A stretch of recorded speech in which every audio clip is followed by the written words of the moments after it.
Spanning now over 25 episodes since its premiere, Dragon Ball Super has introduced quite a few new concepts during the two retold arcs, the Battle of Gods and Resurrection F arcs respectively. Also, it has provided neat plot elements that were never explained in the original theatrical movies.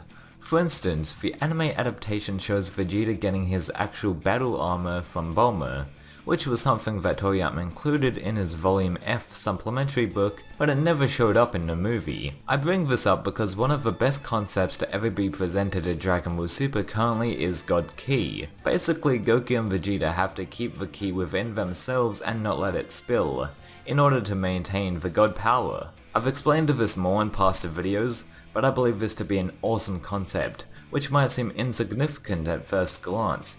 I'm not saying Super Saiyan God Super Saiyan is a good idea, which I don't believe it is since it's so contrived.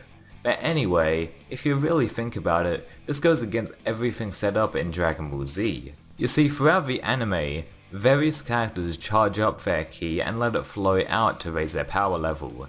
We also see their aura beam around them, further presenting that it is radiating around their bodies.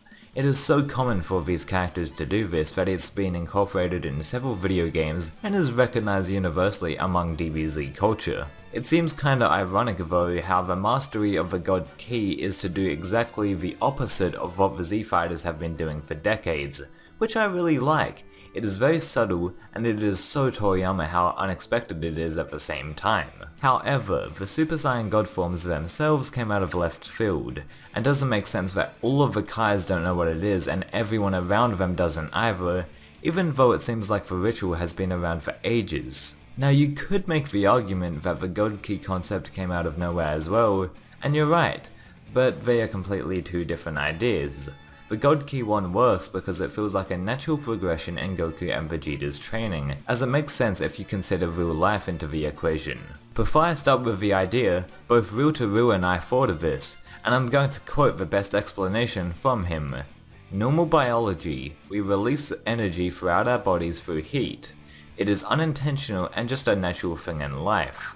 When Goku and Vegeta figure out how to stop their energy from leaking out, do they figure out how to basically control their ki enough to essentially make themselves control their own biology? I know you can't compare real life to Dragon Ball Z too often, but I think it still holds merit. It's quite the strange comparison, but it's similar to how Vegeta was able to control his Great Ape form in battle due to the training of controlling his biology he received.